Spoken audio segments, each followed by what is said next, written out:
Right, கர்த்தருக்கு ஸ்தோத்திரம். இன்னைக்கு 1ஆம் தேதி. 11 மாதங்கள் நம்மை பாதுகாத்து இந்த 12வது மாதத்துல முதல் தேதியில நம்ம எல்லாம் இங்க வர ஆண்டவர் உதவி செய்தார். ஆண்டவருக்கு நான் நன்றி சொல்லுகிறேன். அதாவது வியாதிகள் இருக்கும் பொழுது, பிரச்சனைகள் இருக்கும்போது, ஆறுதல் இருக்கும் பொழுது, இந்த ஆராதனை வேலையில் நீங்க வந்தீங்கன்னா அது மாறும். ஜெபம் பண்ணும் பொழுது, பாடும் பொழுது, ஆராதிக்கும் பொழுது, ஜெபிக்கும் பொழுது பிசாசுகள் இருந்தா அந்த சமயத்தில் அது போயிடும், உங்களுக்கு அது திருப்பி வராது. எனவே எல்லாம் நீங்க நல்லா கர்த்தரை துதிச்சிங்க, நல்லா விடுதலையோட ஆராதிச்சிங்க, நல்லா கை தட்டினீங்க, நல்லா பாடுனீங்க. அதில் தேவனுக்கு மகிமை உண்டாகும். கர்த்தருக்கு ஸ்தோத்திரம். நாம் எப்படி வாழ வேண்டும், அது காலையில் சில காரியங்கள் எனக்கு ஆண்டவர் நினைவுபடுத்தின. அப்படின்னா அந்த வசனங்களை நாம் வாசித்து சில காரியங்களை தியானிக்க கர்த்தர் நமக்கு உதவி செய்வாராக. நீதிமொழிகள் 2வது அதிகாரம் 19வது வசனம். அவளிடத்தில்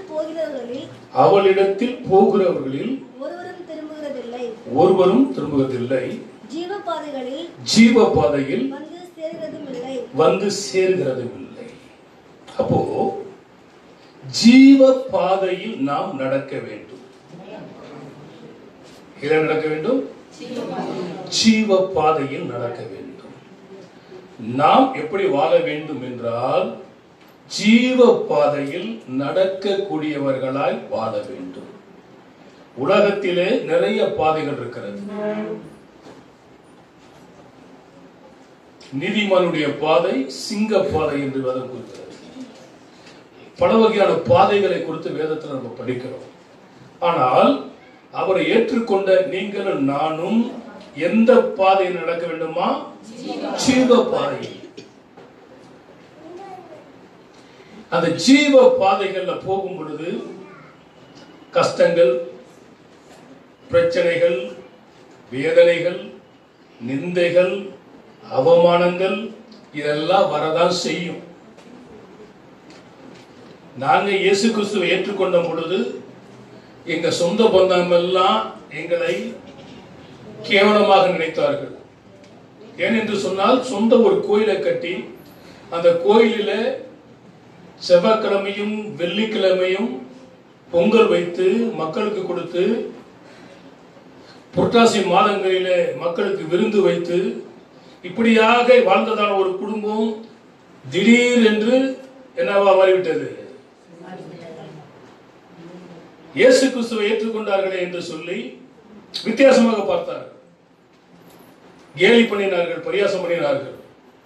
இந்த ஜீவன் உள்ள தேவனை நாங்கள் ஏற்றுக்கொண்டபடியினால், இந்த ஜீவ பாதையிலே நாங்கள் நடந்து கொண்டு இருக்கிறபடியினால் அவர்கள் எல்லாரை விட எங்களை ஆண்டவர் மேன்மையாக வைத்திருக்கிறார். அதே நிலைமை உங்களுக்கு இருக்கும். இயேசுநாதரை நம்பணும். இந்த இயேசுநாதரை நம்பினபடியினால் நான் உதவே மாட்டேன்னு சொன்னவர்கள் எத்தனையோ பேர், உருப்படி ஆக மாட்டேன்னு சொன்னவர்கள் எத்தனையோ பேர். ஆனால் அவர்கள் எல்லாம் என்னை தேடி வரக்கூடிய நிலைமையில் ஆண்டவர் வைத்திருக்கிறார். ஆனால் ஒரு காலம் நான் அதை என்ன பண்ணுவதில்லை, சுற்றி காட்டுவதில்லை. எனக்கு நினைவு இருக்கிறது, 4 வயதில் நடந்ததும் எனக்கு நினைவு இருக்கிறது. ஆனால் இதற்கு காரணம் என்ன? ஜீவ பாதை. அந்த ஜீவ பாதையில நீங்கள் நான் என்ன பண்ண வேண்டும்? நடக்க வேண்டும். அதான் பாடணும், ஜீவனுள்ள தேவனை வாரும், ஜீவ பாதையிலே நடத்தும், ஜீவ தண்ணீர் ஒரு ஊற்றிலே ஜீவன் பெற என்னை நடத்தும். இங்க இடம் இருக்கு. தேவனே நீர் பெரியவர், தேவனே நீர் பரிசுத்தர், தேவனே நீர் நல்லவர், தேவனே நீர் வல்லவர்.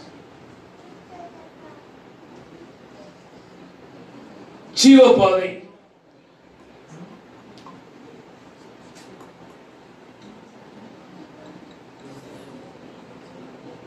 நடிகர் சத்யராஜ் அவர்கள் நடித்ததான ஒரு திரைப்படத்தை நான் பஸ்ல போகும்போது நான் பார்த்தேன். அது ஒரு ஜோசியம் கேட்கிறார். அவர் கேட்கும் பொழுது அவர் ஒரு பதில் சொல்றார். இவர் கேட்கிறார், நீ எத்தனை வருஷம் உயிரோடு இருப்ப? நான் 100 வருஷம் உயிரோடு இருப்பேன். தலையில துப்பாக்கி வச்சு நீ இன்னையோட காலி மாண்ட அப்படின்னு சொல்லி அப்பே சுட்டு கொண்டுருவோம். காரணம் என்ன? எதை நம்பக்கூடாது? கிளி ஜோசியத்தை நம்பக்கூடாது. இப்ப எல்லாம் கிளி ஜோசியம் போச்சு, குருவி ஜோசியம் போச்சு. இப்ப எல்லாம் கம்ப்யூட்டர் ஜோசியம்.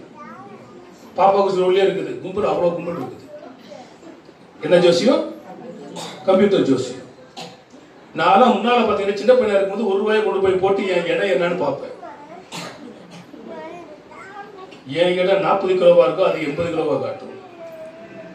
காரணம் அதுல என்ன அடுக்கி வச்சிருக்கிறாங்க, அது 1 by 1 என்ன பண்ணும்? வெளியில வரும். ஆனால் எவ்வளவேனும் பொய்யுரையாத தேவன் சொல்லுகிறார், ஜீவ பாதையில நீ நடந்தால், சத்தியத்தின் பாதையில் நடந்தால், நல்ல வழியில நடந்தால் உனக்கு சேதம் வராது. ஜீவ பாதையில நடக்கணும். கணவன் மனைவி கிட்ட சொல்றான், என்ன சொல்றான் தெரியுமா? நீ அசைவ சாப்பாடா சாப்பிடாத, ரொம்ப சாப்பிடாத. சரியா தப்பா? இறைச்சி வகைகளை அதிகமா சாப்பிடாத. இதை கேட்கறதான கணவன் உன் மேல அன்புள்ளதுனாலதான் சொல்றான், பாசம் உள்ளதுனாலதான் சொல்றான். இப்ப இந்த மனைவிக்கு எப்படி இருக்குது தெரியுமா? அன்னைக்கு தூக்கு போட்டு செத்து போயிட்டான். முதல் நாள் பேப்பர்ல பாருங்க, என்னை அசைவ உணவு உண்ண வேண்டாம் என்று சொன்னபடியினால் தாங்க முடியினா என்னத்த செத்தா? தூக்கு போட்டு செத்தா. இது ஜீவ வழியா, ஜீவ பாதையா? பைபிள் சொல்கிறது, இந்த ஜீவ பாதையில் நடக்கிறவன் பேதையாக இருந்தாலும் ஞானியாய் மாறுவான். அவன் திசை கெட்டு போவதில்லை, புத்தி கெட்டவனா போவதில்லை. இந்த உயிர் ஆண்டவர் இரக்கமாய் நமக்கு கொடுத்தது. இந்த உயிரை நாமே மாய்த்துக் கொள்ளக் கூடாது.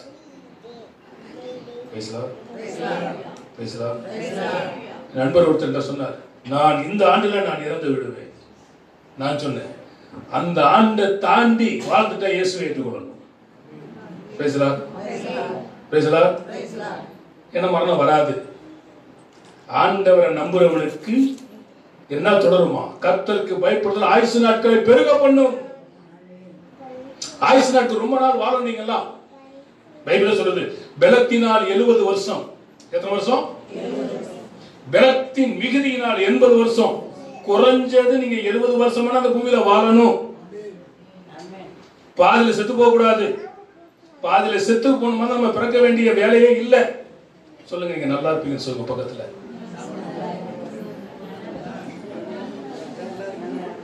நீங்க கேட்க, நான் நல்லா இருந்து என்ன பண்ண போறேன் சொல்லுங்க. நான் நல்லா இருந்து என்ன பண்ண போறேன் சொல்லுங்க. 4 பேருக்கு நல்லது செய்யறதுக்காக நீங்க நல்லா இருக்கணுங்க.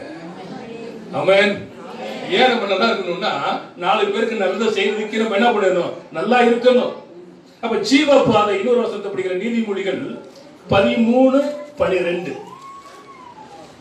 13:12. நெடுங்காலமாய் காத்திருப்பது இருதயத்தை இழைக்க பண்ணும், விரும்பினது வரும்பொழுது ஜீவ விருட்சம் போல இருக்குமா. ரொம்ப நாளா சில காத்துக்கிட்டு இருப்போம், கிடைக்கவே கிடைக்காது.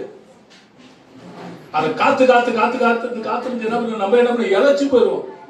இவ்வளவு நாள் கேட்டனே, கிடைக்கலையே கிடைக்கலையே கிடைக்கலையே கிடைக்கலையே. மாம்பழத்துக்காக ஒருத்தர் காத்து இருந்தாரு, விழு விழு விழுன்னு சொல்லி விழுங்கிற ஒருத்தர் என்ன பண்ணினா அம்படிச்சு பழத்தை எடுத்துட்டு போயிட்டான். வாழ்க்கையில சில காரியத்துக்காக நம்ம காத்திருக்கிறோம். ஆனா எதற்காக காத்திருக்கிறோம் என்பதை யோசித்து பார்க்க வேண்டும்.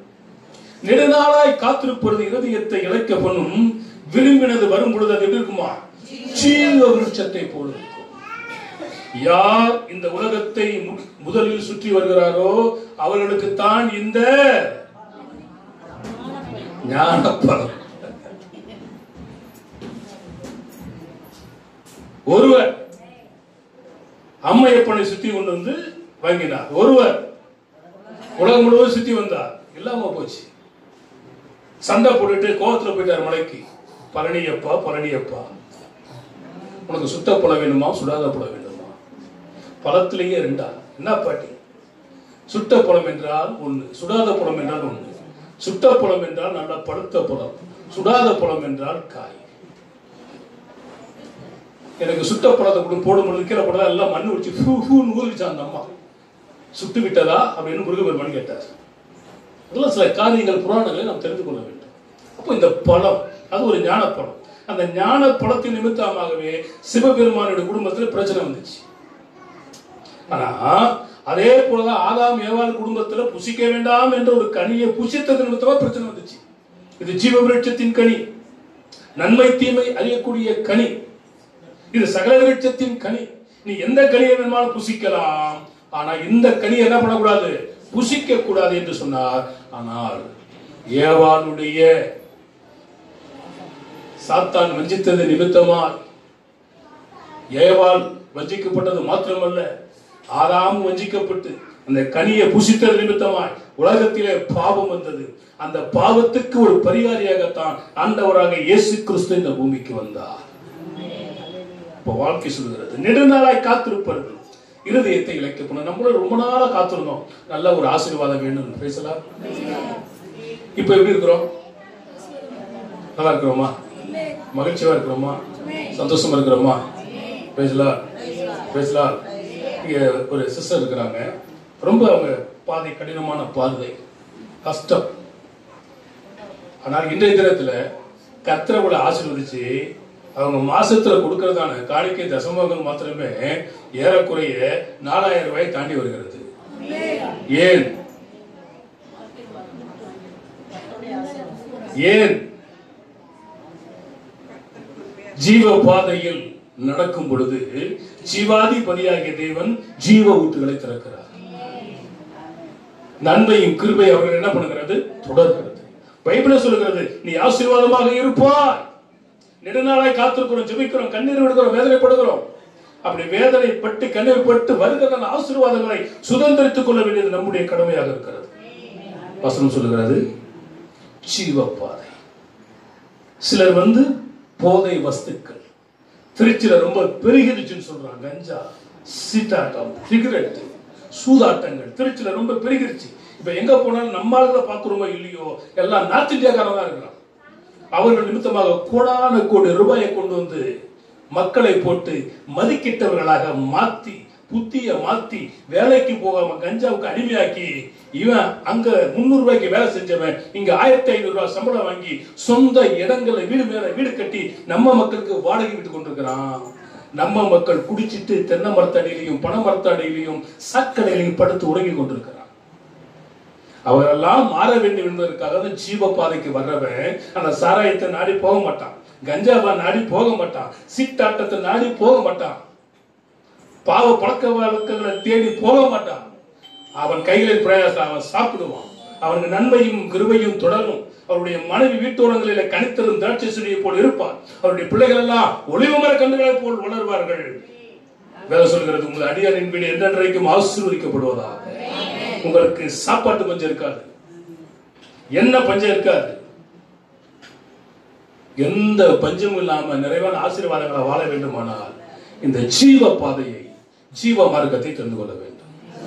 இரண்டாவதாக ஒரு வசனம் சொல்லுகிறது, ரோமர் 12ஆம் அதிகாரம் 1 வசனம். உங்கள் சரீரங்களை நீங்கள் ஜீவ பலியாக ஒப்பு கொடுப்பதே நீங்கள் செய்கிறதான புத்தி உள்ள ஆராதனை. இப்ப இந்த சரீரத்தை நான் சொல்ற ஒவ்வொருலையும் ஜீவன்ற ஒரு வார்த்தை வரும் பாருங்க, ஜீவ பாதை. இந்த இடத்துல ஜீவ பலியாக ஆபிரகாம் தன்னுடைய குமாரனை தகன பலியாக, ஜீவ பலியாக, உயிர் உள்ளவனாக அப்படி என்ன பண்ணணும், பலி கொடுக்க முடியும். ஆண்டவர் சொன்னாரு, அவன் ஒப்புக்கொண்டான். கத்தி எடுத்து ஓங்கி வெட்ட போகிற வரையிலும் ஆண்டவர் அமைதியாக இருந்து என்ன பண்ணினார், உன்னுடைய கரத்தை நிறுத்து, பிள்ளையான மேல் போடாதே. அப்ப நாமும் நம்முடைய சரீரங்களை எப்படி ஒப்பு கொடுக்க வேண்டுமா, ஜீவ பலியாக ஒப்பு கொடுக்க வேண்டும். காரணம், காலில ஒரு முள்ளு ஒண்ணு குத்திடுச்சுன்னா சரீரங்கள் எவ்வளவு துடிக்குது பார்த்தீங்களா? உண்மையா இல்லையா?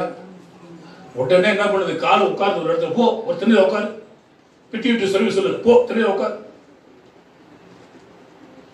இடது காலில் குதிச்சுன்னா வலது காலுக்கு மேல போடு, உன் கால படு. கண்ணுக்கு கட்டல, உடனே எங்க இருக்குது பாரு. கைக்கு ஒரு கட்டல, பிளட் எடு, வெட்டு. கைக்கு தான் நிறைய வேலை இருக்கு, முள்ள எங்க இருக்கு நோண்டி பாரு, எடு. கண்ணு வேற அழுகுது. பேசுதா? காலுக்கு குத்துறதுக்கு என்ன ஆகுதுங்க? நமக்கு ஒரு அடிபட்டுச்சுன்னா நம்ம அண்ணன் சொல்றேன், தம்பி சொல்றேன், தங்கச்சி சொல்றது, உனக்கு வேணும், என்ன வேணும் உனக்கு? உண்மை இல்லையா? ஏதோ எங்கேயோ இருக்கிறதுக்கு அடிபடுறதுக்கு கண்ணு அழுகுதுங்க. நமக்கு என்ன நடந்தாலும் நமக்காக கண்ணீர் விட்டு கதறி அழுத கர்த்தர் ஒருத்தர். உங்கள் துக்கம் சந்தோஷமாய் மாறும், உங்கள் கவலைகள் கண்ணீர் எல்லாம் மறைந்துவிடும். கலங்காதே மகனே, கலங்காதே மகளே, என் இயேசு கைவிட மாட்டார், என் இயேசு. உங்களுடைய சரீரங்களை ஜீவபலியாக ஒப்பு கொடுக்கணுமா இருந்தா நம்மளுடைய கண்ணை ஒப்பு கொடுக்கணும், நம்முடைய கையை ஒப்பு கொடுக்கணும், நம்மளுடைய கால்களை ஒப்பு கொடுக்கணும். இன்னைக்கு உலகத்தை, இந்தியாவை ஆளுகை செய்து கொண்டவர்கள் சொற்ப ஜனமாகிய பிராமணர்கள். இந்த பிராமணர்கள் என்னைக்காக அக்னி குண்டத்தில் நடந்திருக்காங்களா?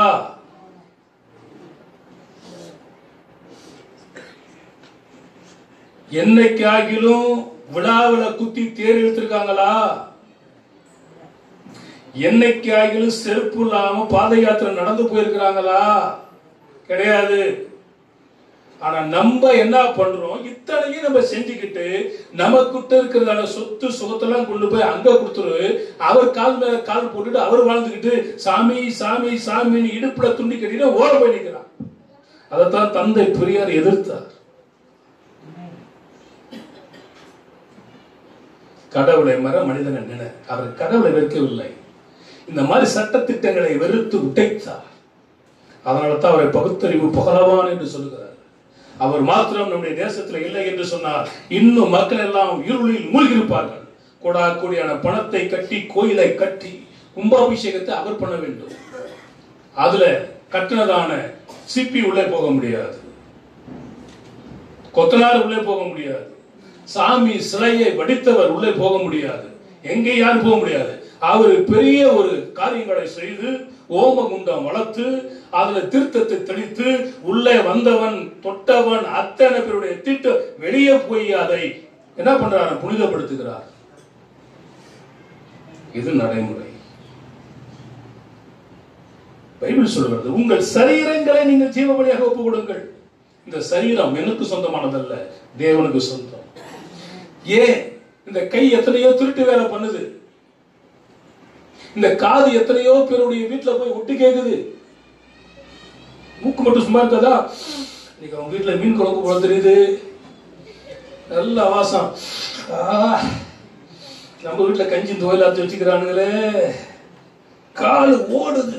இதெல்லாம் செத்து போன பிறகுதான் ஓடுன கால் எங்கேயும் ஓடாதுன்னு கட்டிடுறான். பேசலாம். திருடன கைதுக்கு மேல திருடாதுன்னு கட்டிடுறான். ஒட்டு கேட்டதான காது இதுக்கு மேல கேட்காதுன்னு அடைச்சிடலாம். வாசம் இருக்கிறது இதுக்கு மேல என்ன பண்ணாது? இழுக்கவே இருக்காதுன்னு பஞ்ச வச்சிடலாம். உங்க சரீரங்களை ஜீவபலியாக ஒப்பு கொடுங்கள். ஏன்னு கேட்டா, ஏன் இதுல உட்காரணும், இது ஏன் நம்ம அர்ப்பணிக்கணும்னு கேட்டா, தேவன் தங்கும் உள்ளம் அது தேவாலயம், அது தேவாலயம். இந்த உள்ளத்துல இயேசு கிறிஸ்து வாசம் பண்ணுகிறார், இதயத்துல இயேசு கிறிஸ்து வாசம் பண்ணுகிறார். இந்த இருதயத்தை சுத்தமாக வைத்துக் கொள்ள வேண்டுமானால் உங்கள் சரீரங்களை ஜீவபலியாக ஒப்பு கொடுக்க வேண்டும். அதுக்காகத்தான் உங்கள் சரீரங்களை ஒப்புக் கொடுக்க வேண்டும். நீங்கள் ஒப்புக் கொடுப்பீர்கள் என்று சொன்னால் வானத்தை பூமியும் படைத்ததான நசரேயனாகிய இயேசு கிறிஸ்து உங்களுக்குள் வாசம் பண்ணுவார். பக்தன் பாடுகிறான், எங்களுக்குள்ளே வாசம் செய்யும் ஆவியானவரே, இந்நாளில் உம் சித்தம் போல் நடத்தி செல்லும் ஐயா.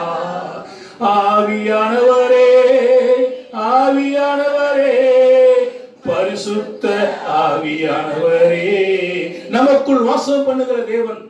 அப்போ நமக்குள் வாசம் பண்ண வேண்டுமானால் நாம் சுத்தம் உள்ளவர்களாக இருக்க வேண்டும். நாம் சுத்தம் உள்ளவர்களாக இருக்க வேண்டுமானால் நம்முடைய சரீரங்களை எல்லாம் ஆண்டவருக்கு ஒப்புக் கொடுக்க வேண்டும். கண்ணை உடைய கரத்தில் ஒப்புக் கொடுக்கிறேன், காதை ஒப்புக் கொடுக்கிறேன், கால்களை ஒப்புக் கொடுக்கிறேன், கரங்களை ஒப்புக் கொடுக்கிறேன்.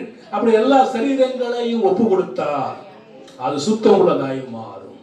சுத்த இருதயம் உள்ளவராக இஸ்ரவேலருக்கு தேவன் நல்லவராகவே இருக்கிறார். அல்லேலூயா. அந்த நல்ல தேவன் உம்மை போல நல்ல தேவன் யாரும் இல்லையே. அந்த இயேசு கிறிஸ்து ஒப்பாக நல்ல தேவன் இந்த உலகத்தில் ஒருவரும் இல்லை. எனவே உங்களுடைய சரீரங்களை ஜீவ பலியாக நீங்கள் ஒப்புக் கொடுப்பீர்கள் என்று சொன்னார். உன்னை எல்லாம் உடன்கட்டை ஏறுகிறதான ஒரு பழக்கம். கணவன் செத்துட்டா அதோட கூட என்ன பண்ணு, மனைவி உயிரோட வச்சு என்ன பண்ணிடு, கொளுத்திடு. அந்த உடன்கட்டை ஏறுதலை உடைத்து எறிந்தவர்கள் எல்லாம் யார் தெரியுமா? இயேசு கிறிஸ்துவை ஏற்றுக்கொண்ட தேவனுடைய பிள்ளைகள். நம்மளே இன்னைக்கு கொண்டு வர்றோம், அது வேற. அன்னைக்குதான் உடன்கட்டை ஏறுறது. இன்னைக்கெல்லாம் யார் ஏத்துறா? எதை போன வர சொன்ன மனைவி சொல்றாங்க, ஏங்க நமக்கு கல்யாணம் வச்ச பாச பண்ணி வச்ச பாச செத்து போயிட்டாருங்க. இவர் சொன்னார், பண்ணுன பாவம் சும்மாவா விடும்? என்னது பண்ண பாவம் அப்படின்னா என்ன? உன்னை என் தலையில கட்டி வச்சாருல இருந்தாலே அவருக்கு இதுக்கு வேணும், இன்னமும் வேணும். இப்படிதான் மனுஷனுடைய வாழ்க்கை போயிட்டு இருக்கிறது. கல்யாணம் ஆகி குறைஞ்சது ஒரு 3 years ஒன்னா வாழ்ந்துட்டாங்க, 1 வருஷம். அதுக்கடுத்து ஒரு 3 வருஷம் வாழ்ந்துட்டா மேக்சிமம் அந்த குடும்பம் என்ன பண்ணாது, பிரியா. 6 மாத காலங்கள் நான் பெரியாதா நீ பெரியாதா பிரஸ்டேஜ் பிராபத்துல போகும்போதுதான் குடும்பங்கள் உடைகிறது. அதனால தான் கிறிஸ்தவத்தில் என்ன பண்றோம், அவங்களை உட்கார வச்சு குடும்பம் என்றால் என்ன, கணவன் என்றால் என்ன, மனைவி என்றால் என்ன, இப்படி எல்லாம் சொல்லி புத்தியை சொல்லி அறிவை சொல்லி அவர்களுக்கு என்ன பண்றோம், செட் ஆகுதா செட் ஆகலையான்னு பார்த்து, உனக்கு இந்த பொண்ணை பிடிக்குதா பிடிக்கலையான்னு கேட்டு கையெழுத்து போடுவவர்களுக்கு கேட்டு என்ன பண்றோம், ஒத்து வந்தா கல்யாணம் இல்லை அப்படின்னு நீ கிளம்புன்னு சொல்லி தாலி கட்டுற நேரத்துல முடிச்சு விட்டுறோம். வாழ்க்கை என்பது வாழத்தான். ஆனா அந்த வாழ்க்கை என்னதான், வாடகை வீடு ஒருத்தர் எழுதுறாரு. என்ன எழுதுறாரு? வாடகை வீடு. அப்ப வாடகை வீடு சொந்த வீடு இருக்கிற பரலோகம். என் சொந்த தேசம் பரலோகமே, எப்போது நான் காண்பேன், ஏங்குகிறேன் தினம். என்ன பண்ணா, எங்க போகணுமா? பிறகு சொல்றேன். அப்ப ஜீவ பலியாக ஒப்பு கொடுக்கிறவர்கள் அந்த பாக்கியத்தை என்ன பண்ணுகிறார்கள், பெற்றுக் கொள்கிறார்கள். மூன்றாவதாக ஒரு வசனத்தை வாசிக்கலாம். 2 தெசலோனிக்கேயர் 2வது அதிகாரம் 16வது வசனம். 2 தெசலோனிக்கேயர் 2:16. நம்முடைய கர்த்தராகிய இயேசு கிறிஸ்துவும் நம்மிடத்தில் அன்பு கூர்ந்து நித்திய ஆறுதலையும் நல் நம்பிக்கையையும் கிருபையாய் நமக்கு கொடுத்திருக்கிற நம்முடைய பிதாவாகிய தேவனும் உங்கள் இருதயங்களை தேற்றி நல்ல வசனத்திலும் நற்கிரியையிலும் உங்களை ஸ்திரப்படுத்துவாராக.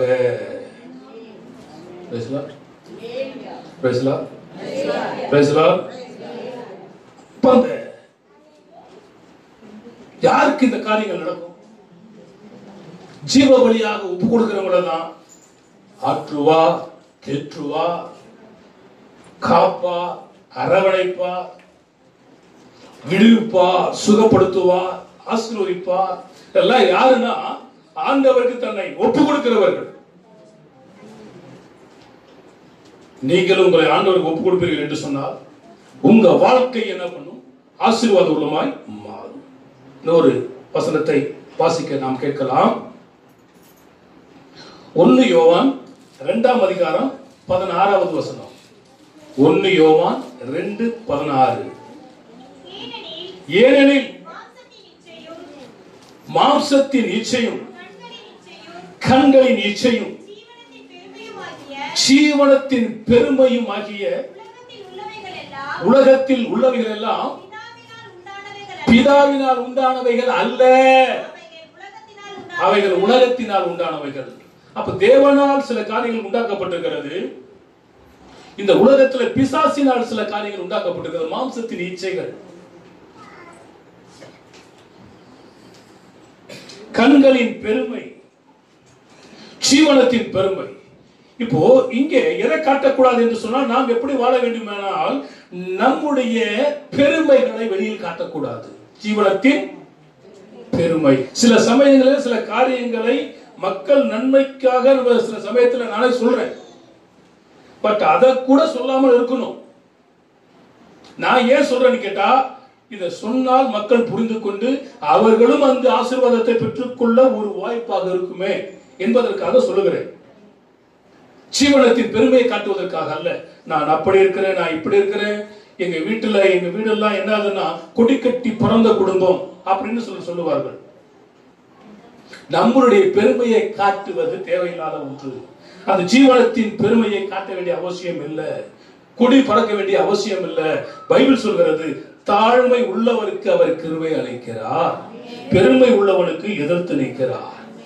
நாம் நம் அருகில் இருக்கிறவர்களை அனுசரித்து அன்போடும் பண்போடும் பாசத்தோடு கூட அவர்களோடு கூட வாழ வேண்டும் என்று வேதம் கூறுகிறது.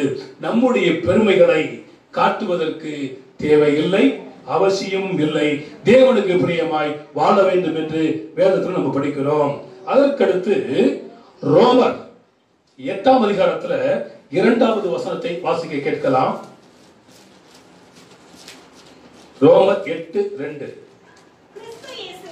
கிறிஸ்து இயேசுவினாலே ஜீவன் உள்ள தேவனுடைய ஆவியின் பிரமாணம் என்னை பாவம் மரணம் என்பவைகளின் பிரமாணத்தில் நின்று விடுதலையாகிற்று. பாவம் மரணம் என்பவைகளில் இருந்து என்னை என்ன பண்ணிச்சுனா விடுதலையாக்கிற்று. அப்போ ஆவியின் பிரமாணத்தை கை கொள்ள வேண்டும். எதை கை கொள்ள வேண்டும்? ஆவியின் பிரமாணம். ஆவியின் பிரமாணம் என்ன சொல்கிறது? நீ உன்னை நேசிப்பது போல் பிறரையும் நேசி. உன்னில நீ எப்படி அன்பாக இருக்கிறாயோ அது பேர் அவருக்கு மேல எப்படி இரு, அன்பாகிரு. பொய் சொல்லாதே, திருடாதே, ஏமாத்தாதே, வஞ்சிக்காதே, ஒரு சிலையை வணங்காதே, ஒரு விக்கிரகத்தை வணங்காதே, ஒரு ஓவியத்தை வணங்காதே, என்னை என்று ஒரு சுரூபத்தை ஆகிய விக்கிரகத்தை என்ன பண்ணு உண்டாக்காதே, மேல இருக்கிற நட்சத்திரங்களை தொழுது கொள்ளாதே, சூரியனை தொழுது கொள்ளாதே, சந்திரனை நட்சத்திரங்களை தொழுது கொள்ளாதே, பாம்பை நத்தையை வணங்காதே. இப்படி எல்லாம் பைபிள் சொல்லுது. ஏன்னா என்னை என்று உனக்கு வேற தேவன் இருக்க வேண்டாம். நல்ல பாம்பு வீட்டுக்கு வந்துருச்சு, யாரெல்லாம் பால் ஊற்றி வளர்ப்பீங்க? ஆடு பாம்பே என் வீட்டுல வந்து ஆடு பாம்பே பால் ஊற்றி வளர்ப்பீங்களா? என்ன பண்ணுவீங்க? நல்ல பாம்பு வந்து போயிட்டு வரேன் டாட்டா அப்படி சொல்லுமா? அதான் ஒருத்தர் சொல்றான், ஷாம்பு போட்ட தலையில நுர வரும், பாம்பு போட்ட வாயில நுர வரும்ன்றான். ஷாம்பு போட்டா பாம்பு போட்டா. இன்னொன்னு பாத்தீங்கன்னா, பாம்புக்கு வந்து புது கட்ட தெரியாது, கரையாம்புத்துல ஐயா போய் குடியிருந்துக்குவாரு. புரியுதா? தெரியும் உங்களுக்கு? அதுக்கு வந்து கிடையாது. நம்ம என்ன பண்றோம்? அதை பாலை ஊத்துறோம். இதெல்லாம் கொஞ்சம் விஞ்ஞானத்தையும் அறிஞ்சிக்கங்க, தெரிஞ்சுக்கங்க. ஒரு அறிவு உள்ளது எது? 2 அறிவு உள்ளது, 3 அறிவு உள்ளது, 4 அறிவு உள்ளது, 5 அறிவு உள்ளது, 6 அறிவு உள்ளது இருக்கா? ஆனா நம்மள பார்த்து கேட்கிறான், உனக்கு அறிவு நம்மளுக்கு எப்படி இருக்கு? யார பார்த்து அறிவு இருக்குதான்னு கேட்ட, திருடனை பார்த்து திருடன் சொன்னா ஏத்துக்கிறானா? குடிக்கார பார்த்து கூட குடிக்கார பையன் சொன்னா ஏத்துக்கிறானா? யாரோட குடிக்கிறான்னு சொல்றேன், ஏத்துக்க மாட்டான். திருடனை திருடன் ஒத்துக்க மாட்டான். எனவே நாம் யாரு என்பதை அறிந்து கொண்டால் நம்ம வாழ்க்கை நல்லா போயிடும். அதான் யாக்கோபின் மனசன் சொன்னா, ஆண்டவர் கேட்டா உன் பேர் என்ன? அப்பா என் பேர் யாக்கோபு, நான் திருடன், நான் ஏமாத்துக்கிறவன் தான். போடா, இனி உன் பெயர் இஸ்ரவேல் எனப்படும். அன்னைக்கு அவன் வாழ்க்கை மாறிடுச்சு. இப்ப அந்த வசனம் சொல்கிறது ஆவியின் பிரமாணத்தை கை கொள்ள வேண்டும். நம்ம சிலதை கை கொள்ளணும், சிலதை கைவிட்டுணும். எதை கைவிடணும்? சூதாட்டத்தை கைவிடணும், திட்டத்தை கைவிடணும், போய் பித்தலாட்ட பிராணத்தெல்லாம் போட்டு எல்லாம் கைவிட்டுறணும். எதை பிடிச்சுக்கணும்? உண்மை, நன்மை, நேர்மை, இது எல்லாம் கைப்பிடிச்சோம்னா, கடைபிடிச்சோம்னா வாழ்க்கை ஆசீர்வதிக்கப்படும். இதை கடைபிடிக்கிறவங்களுக்கு ஒரு வாஞ்சை வரும். என்னன்னு கேட்டீங்கன்னா, வாசித்து பாருங்க, சங்கீதம் 27:13. நானோ ஜீவனுள்ள தேசத்திலே கர்த்தருடைய நன்மையை காண்பேன் என்று விசுவாசியாதிருந்தால் நான் போயிருப்பேனா? கெட்டு போயிருப்பேன். நமக்குன்னு ஒரு தேசம் உண்டு. எந்த தேசம் இவ்விடையல்லா, மலையாளத்தில் சொல்றாங்க, இது என்னுடைய தேசம், இந்த தேசம் அல்ல, என்னுடைய தேசம் பரலோகம். அதுதான் சொர்க்கம். பேப்பர்ல பார்த்தேன், சொர்க்க வாசல் ஒரு படம் வந்திருக்குது, பேப்பர்ல போட்டிருக்காங்க. அது அங்கங்க சொர்க்க வாசல்கள் சில காலங்களில் திறக்கிறாங்க. இங்கே சில சொர்க்க வாசல் எல்லாம் திறக்கிறாங்க. அந்த சொர்க்க வாசலுக்குள் நம்ம போக முடியுமா போக முடியாதா எனக்கு தெரியல. கருவுள்ள வரையிலும் போக முடியுமா எனக்கு தெரியல. ஆனா அந்த ஐயரை தவிர வேற என்ன பண்றதில்ல, போறதில்லை, கருவுறதுக்கு போறதில்லை. ஆனா நம்ம கருவு உருவாக முன்னவே நம்ம யாரு எப்படி இருப்போம், எங்க போறப்போம் என்னன்னு அவர் பார்த்திருக்கிறாரு. அப்ப யார் பெரியவர்? யார் பெரியவர்? அப்ப அவர் இருக்கிறதான தேசம் தான் பரன் வாழும் தேசம், பரம தேசம். நம்ம காணாமல் விசுவாசிக்கிற தேசம் கானான் தேசம். அங்க போக வேண்டுமானால் இயேசு கிறிஸ்து அவசியம். அந்த ஜீவனுள்ள தேசத்தை நான் விசுவாசிக்காமல் போயிருந்தால் கெட்டு போயிருப்பேன். இளையகுமார் என்கிறதான் ஒருவன் வாழ்ந்தான். அப்பா உயிரோடு இருக்கிற அண்ணன் தம்பி 2 பேரு. அப்பாட போய்க்கிற என் சொத்தை பிரிச்சு கொடு. எப்பா இப்படிப்பா இப்படி கேட்கிற, நீ குடியா என் சொத்தை? இவன் சம்பாதிச்ச மாதிரி பிரிச்சு கொடுத்துட்டான். அவன் போய் என்ன பண்ணினா, எல்லா வாழ்க்கைக்கு எடுத்து குட்டிச்சவர் ஆக்கி ஒண்ணும் இல்லாமல் சாக போற நிலைமையில அவன் நினைக்கிறான். எங்க அப்பா வீட்டிலே அநேக வேலைக்காரர்கள் இருக்காங்க, நல்ல சாப்பாடு இருக்குது, நல்ல ட்ரெஸ் இருக்குது, இங்கே நான் சாப்பாடு இல்லாமல் கஷ்டப்படுகிறேன். கடைசியில பன்றிகளை வைத்து கொண்டிருந்தான். அந்த பன்றிகளுக்கு வச்ச தவிடு அதை சாப்பிட போகும்போது எஜமான் அனுமதிக்கல. அப்ப ஆண்டவரை நோக்கி ஜெபிக்கிறான், கதறான், அப்பா வீட்டுக்கு போறான். அப்பா என்ன பண்றாருன்னா, அவனை கூப்பிட்டு அரவணைச்சு அவனை நல்லா குளிப்பாட்டி, நல்ல ட்ரெஸ்ஸை கொடுத்து, நல்ல செருப்பை கொடுத்து, நல்ல மோதிரத்தை கொடுத்து, பெரிய ஒரு குளத்தை கன்று அடிச்சு அவனுக்கு என்ன பண்றான், பெரிய விருந்து வைக்கிறான். அப்ப அண்ணங்காரன் வந்து கேட்கிறான், உன் கூட நான் இவ்வளவு நாள் இருந்தேன், எனக்கு ஒரு ஆட்டுக்குட்டி கூட நீ கொடுத்தது இல்லையே. அப்ப அப்பா சொல்றாரு, இவன் காணாமல் போனான், திரும்ப கிடைத்தான், மரித்தான், உயிர்ப்பித்திருக்கிறான், நீயோ எப்பொழுதும் என்னோடு கூட இருக்கிறாய். அண்ணன்காரன் தம்பிய குறை சொல்றான். அவன் அதை பண்ணா, வேசிக்கு கல்லம் பண்ணா, திட்டுத்தனம் பண்ணா, எல்லாத்தையும் அபகரிச்சுட்டு போனா, அவனுக்கு எப்படி இந்த முன்னுரிமை கொடுப்பது? அப்ப அந்த தகப்பனுடைய இருதயம் எல்லாத்தையும் பார்க்கிறோம் தன்னுடைய மகனை மேன்மையாக நினைத்து அவனை அரவணைக்கிறான். அந்த வசனத்தை சொல்லுகிறது, அந்த ஜீவனுள்ள தேசத்தை நான் விசுவாசிக்காமல் போயிருந்தால் நான் கெட்டு போயிருப்பேன். நீங்கள் கெட்டு போக கூடாது. வேதம் சொல்கிறது, தேவன் தம்முடைய ஒரே பேரன குமாரனை விசுவாசிக்கணும் எவனோ அவன் கெட்டு போகாமல் நித்திய ஜீவனை அடைபடிக்கு அவனை தந்தருளி இவ்வளவாய் உலகத்தில் அன்பு கூர்ந்தார். ஆண்டவர் சொன்னார், நீங்கள் பூமிக்கு உப்பாக இருக்கிறீர்கள், உப்பாகப்பட்டது எந்த பொருளோடு சேருகிறதோ அந்த பொருள் கெட்டு போகாது. Praise the Lord. ஊருக்கால உப்பு போடுறோம். ஏன்? கெட்டு போகக்கூடாது. நீங்க உப்போட எந்த பொருளை சேர்த்தாலும் சரி கெட்டு போகாது. ஆனால் உப்பானது சாரமற்று போனால், தன் தன்மையை இழந்தால், தெருவில் கொட்டப்படுவதற்கும் மனிதரால் மிதிக்கப்படுவதற்குமே தவிர வேற ஒன்றுக்கும் உதவாது.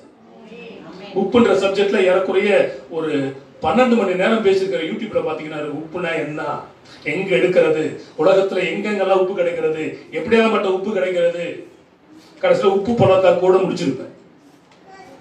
வாழ்க்கையில நாம் தேவனுக்கு பிரியமாய் வாழ வேண்டும். சங்கீதம் 52:5. தேவன் உன்னை என்றென்றைக்கும் இராதபடி அழித்து போடுவார். அவர் உன்னை பிடித்து உன் வாசஸ்தலங்களிலிருந்து பிடுங்கி நீ ஜீவனுள்ள தேசத்தில் இராதபடி உன்னை நிர்மூலமாக்குவார். அப்ப தேவனுக்கு பிரியமில்லாத ஒரு காரியத்தை ஒருவன் செய்கிறான் என்று சொன்னால், அவன் ஜீவன் உள்ள தேவன் வாசம் பண்ணுகிறதான அந்த பரலோகத்துக்கு செல்ல முடியாது. பரலோகம் சொல்ல வேண்டுமானால், பரலோகத்துக்கு செல்ல வேண்டுமானால், தேவனுக்கு பிரியமான காரியங்கள், மனிதர்களுக்கு மத்தியிலேயும் பிரியமான காரியங்களை நாம் செய்கிறவர்கள காணப்பட வேண்டும். இன்னொரு வசனம் 142:5. கர்த்தாவே, உம்மை நோக்கி கூப்பிடுகிறேன், நீரே என் அடைக்கலமும் ஜீவனுள்ள தேசத்தில் என் பங்குமாய் இருக்கிறீர். சொந்தம் என்று சொல்லிக்கொள்ள உம்மை விட யாரும் இல்லை, சொத்து என்று சொல்லிக்கொள்ள உம்மை விட யாரும் இல்லை. நமக்கு சொந்தம் அப்படின்னு சொல்லிக்கொள்ள யாருமே இல்லைனாலும் பரலோகத்தின் தேவனே உங்களுக்கு சொந்தக்காரர். அல்லேலூயா. இயேசுவே உங்களுக்கு சொந்தம். ஆமென். அவரே நமக்கு சொத்து. அந்த ஜீவன் உள்ள தேவனை நம்ம வாஞ்சிக்கணும், விரும்பணும். அந்த பரலோகத்துக்கு போகணுமா இருந்தா இயேசு கிறிஸ்துவை என்ன பண்ணணும்? பிடித்துக் கொள்ளணும். இன்னொரு வசனத்தை கூட நம்ம வாசிக்கலாம். ஆதியாகமம் 2:7. தேவனாகிய கர்த்தர் மனுஷனை பூமியின் மண்ணிலே உருவாக்கி. இப்போ மனுஷன் எப்படி உண்டாகணும் அப்படின்னு சொல்லி மக்களுக்கெல்லாம் குழப்பமா இருக்குது. குர்ஆன்ல பார்த்தா இது இருக்கும், பைபிள்ல பார்த்தா இது இருக்கும். எப்படி இருக்குது? படிங்க. தேவனாகிய கர்த்தர் மனுஷனை பூமியின் மண்ணினால் உண்டாக்கி ஜீவ சுவாசத்தை ஊதினான், அவன் ஜீவ ஆத்மாவானான். இப்ப மனுஷனாகப்பட்டவன் யாரு? மண்ணு. யாருங்க? நம்ம தங்க பிள்ளைகள் கொஞ்சம், என் தங்கமே தங்கமே, என் வைரமே வைரமே, என் முத்தே என் பவளமே, கொஞ்சம் கழிச்சு சனியனை நீ ஏன் வந்து பிறந்த சொல்றோம் இல்லையா? ஆனா என்னைக்காக ஆண்டவர் உங்களை பார்த்து அப்படி சொல்லியிருக்கிறாரா? சொல்லியிருக்காரா? யார் என்னை கைவிட்டாலும் அப்படியே கெட்டு போயிடும். அப்படி பாடி இந்த வசனம் என்ன சொல்லுது? உங்களை பொறுப்பு ஆண்டவர் கைவிட மாட்டாருங்க. உண்மைதான். உன் தாயும் தகப்பனும் உன்னை கைவிட்டாலும் கர்த்தர் உன்னை சேர்த்துக் கொள்வார். எத்தனை தாய் தகப்பன் தன்னுடைய பிள்ளைகளை வெறுத்திருக்காங்க தெரியுமா? எத்தனை தாய் தகப்பன் குப்பை தொட்டியில தூக்கி எறிஞ்சிருக்காங்க தெரியுமா? தாய் தகப்பன் கைவிட்டபடினால எத்தனை அநாத ஆசிரமங்கள் பெருகிட்டு இருக்கு தெரியுமா? எத்தனை முதியோர் இல்லங்கள் பெருகிட்டு இருக்கு தெரியுமா? ஏன் தெரியுமா? பிள்ளை ஆண்டவனை நடத்த வேண்டிய வழியில சரியாக நடத்தாதபடியினால் முதியோர் இல்லம் பெருகி கொண்டிருக்கிறது. இல்லாட்டி முதியோர் இல்லம் வராது. சொல்லி சொல்லி வளர்க்கணும். நான் எப்படி சொன்னேன் இல்லையா? 2 படம் என்ன டச் பண்ணது. ஒரு படம் குழந்தையாய் ஒருவன் இருக்கும் பொழுது அவனுடைய அப்பா தூக்கி அவனை குளிப்பாட்டுவது. அது அருகில் இன்னொரு படம், அவருடைய அப்பா வயதான நிலைமையில் தன் மகன் தன்னுடைய கடமைகளை எல்லாம் அப்பாவுக்கு செய்வது. இது எத்தனை பேர் பார்த்தீங்கன்னு எனக்கு தெரியாது. எனக்கு ரொம்ப டச் பண்ணதான ஒரு படம் அந்த போட்டோ. புரிந்தவர்கள் லைக் பண்ணுங்கன்னு அது போட்டிருந்தான். குழந்தையா இருக்கும் பொழுது அப்பா எல்லா காரியங்களையும் பிள்ளைக்கு செய்யறாரு. அதே சமயத்துல அப்பா வயதான மாறின குழந்தை தலைவிக்கு மாறாரு. இந்த பையன் அப்பாவுக்கு செய்ய வேண்டிய எல்லா கடமைகளையும் அவர் செய்தான். அது இரண்டாவது, தன் தாயை முதியோர் இல்லத்தில் ஒருவன் சேர்க்கிறான். இவன் வயதான பொழுது இவனுடைய மகன் அதே முதியோர் இல்லத்தில் தன் தகப்பனை சேர்க்கிறான். நம்ம ஏற்கனவே பார்த்தோம், நெடுநாளாய் காத்திருப்பது இருதயத்தை இழைக்க பண்ணும், விரும்பினது வரும் பொழுது அது ஜீவ ஊற்றை போல இருக்கும். இப்போ அந்த அநாதை இல்லத்துக்கு யாரு வர்றா? பையன் வர்றான். அங்க பாத்தியம்மா இருக்குது. தன் தகப்பனை தன்னுடைய மகனை பார்த்து அவனை கட்டி அணைத்து அவனுக்கு முத்தமிட்டு அங்கேயும் தன் தாய் என்கிறதான ஒரு நிலைமையாக நிர்மித்தாள். அப்போ தாய் தகப்பனை நம்மளால பராமரிக்க முடியல என்றால் இந்த உலகத்துல நம்ம ஒரு மனிதனாய் பிறந்ததுக்கே இல்லாதவங்க விட்டுருங்க. எனக்கெல்லாம் ஆசை இருக்குது, எங்க அப்பா அம்மா இப்ப இருந்தா எனக்கு எப்படி இருக்கும், என்ன அனுபவம் பண்ணலாமே அப்படின்னு எனக்கு என்ன இருக்குது. ஆனா என்ன இல்லை, நான் எப்பயுமே யாரு கேள்வியுமே நான் வாங்க மாட்டேன், எதுவுமே வாங்க மாட்டேன். நேற்று நான் சேலம் போயிட்டு வரும்பொழுது ஒரு அம்மா குழஞ்சி பழத்தை பிச்சு பிச்சு, அப்பா சாப்பிடுப்பா துணி சாப்பிடு படிச்சு, இல்லம்மா எனக்கு வேண்டாமா, காசா பணமா பண்ணி சாப்பிடுப்பா. எனக்கு என்ன சரி நம்ம தாய் கொடுத்தா வாங்கி சாப்பிட மாட்டோம்னு சொல்லிட்டோம்னு குடும்பம் சொல்லிட்டு பிரிச்சு நான் சாப்பிட பாருங்க. அந்த அம்மா முகத்தில் அவ்வளோ சந்தோஷம். 99% நான் சாப்பிட மாட்டேன். அதை வாங்கி சாப்பிட்டு அந்த அம்மா முகத்தில் ஒரு அந்த அது என்ன பண்ணுச்சுன்னா, நான் ஒரு பொருள் கேட்டால் 2 பொருளாக கிடைச்சி. அந்த அம்மா சொல்லுது, எல்லாத்துக்கும் நான் 200 ரூபாய்க்கு தான் கொடுப்பேன், உன் முகத்தை பார்த்தது நான் 50 ரூபா குறைச்சிடறேன்ப்பா. ஏன் தெரியுங்களா, நான் வாரத்துக்கு 4 முறை 5 முறை போகிறேன், அவங்கள பார்ப்பேன், டீ வாங்கி கொடுப்பேன் அல்லது பிஸ்கட் வாங்கி கொடுப்பேன். அவங்க யாரோ நான் யாரோ. பைபிள் சொல்லுகிறது, உலக பொருள்களினால் சிநேகிதரை எப்பா நீ வரும்பொழுது என்னை பார்க்க போகக்கூடாதுப்பா. அன்பு பெருகுதையா என் அப்பாவின் நிழல்தனியிலே. அடுத்த வசனம் 1 கொரிந்தியர் 15:45. இது வந்து உங்களுக்கு ஓரளவு சில காரியங்கள் நம்ம எப்படி வாழ வேண்டும் என்பதற்காக சொல்லிட்டு வர்றேன். இது பெரிய பிரசங்கம் அல்ல, உங்களுடைய சிந்தனைக்காக சொல்கிற வார்த்தைகள். 1 கொரிந்தியர் 15:45. அந்தபடியே